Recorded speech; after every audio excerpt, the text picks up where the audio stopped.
కరీంనగర్ నగరపాలక సంస్థ ఆధ్వర్యంలో వినాయక మండపాలకు ఉచితంగా విద్యుత్ సరఫరా చేసేందుకు నిర్ణయించామని కేంద్ర హోంశాఖ సహాయ మంత్రి బండి సంజయ్ కుమార్ ప్రకటించారు.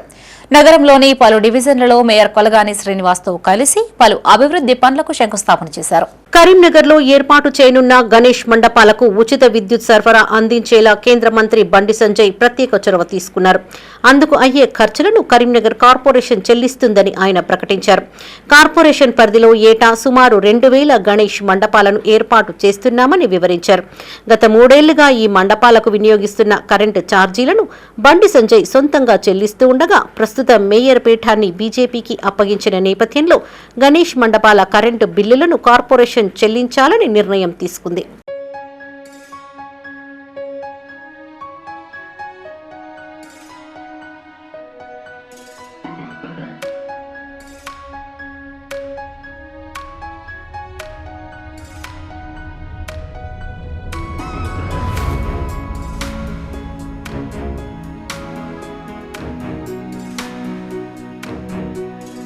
కాగా కరీంనగర్లోని 21వ డివిజన్ విద్యానగర్లోని శ్రీరామ్ నగర్ కాలనీలో ₹1 కోటి సీసీ రోడ్డు డ్రైనేజీ నిర్మాణ పనులకు mayor Kolagani Srinivas, deputy mayor Sunil Rao, commissioner Prafull Desai, కార్పొరేటర్లతో కలిసి బండి సంజయ్ శంకుస్థాపన చేశారు. అనంతరం 16వ డివిజన్ లక్ష్మీపూర్, మల్కాపూర్ కాలనీలో 15వ ఆర్థిక సంఘం నిధులకు సంబంధించి 15 లక్షలతో చేపట్టే వాటర్ పైప్ లైన్ నిర్మాణ పనులకు భూమి పూజ చేశారు. నగర వ్యాప్తంగా 22,000 కోట్ల నిధులతో అనేక పనులు చేపట్టామని బండి సంజయ్ తెలిపారు. అందులో 5,000 కోట్లతో జాతీయ రహదారులను నిర్మించినట్లు చెప్పారు. ప్రతి గ్రామానికి 5 లక్షల చొప్పున నిధులు ఇచ్చామని, రాబోయే రోజుల్లో పెద్ద మొత్తంలో నిధులు అందజేస్తామని తెలిపారు. 100 రోజుల్లోనే 840 కోట్ల యూసీఎఫ్ నిధులను తీసుకొచ్చామని పేర్కొన్నారు. ఇప్పటికే స్మార్ట్ సిటీ పేరుతో 940 కోట్ల నిధులు తెచ్చి కరీంనగర్ జిల్లా కేంద్రాన్ని డెవలప్మెంట్ చేశామన్నారు.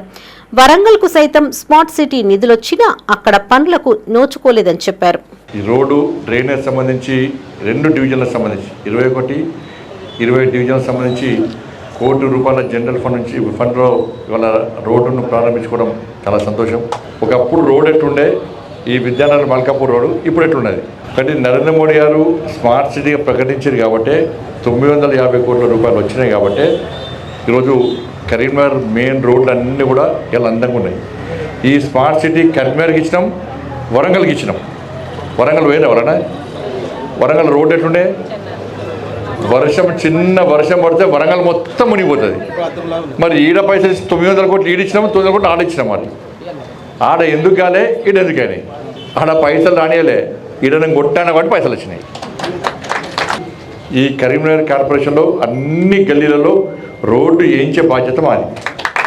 ఆల్రెడీ యూఐడిఎఫ్ ₹50 కోట్ల టెండర్స్ అయినాయి. ఆల్రెడీ ఇంకా 30 కోట్ల ప్రతిపాదనలు పంపించినాం. ఇంకా 30 కోట్లు కూడా పట్టుకొస్తున్నాం.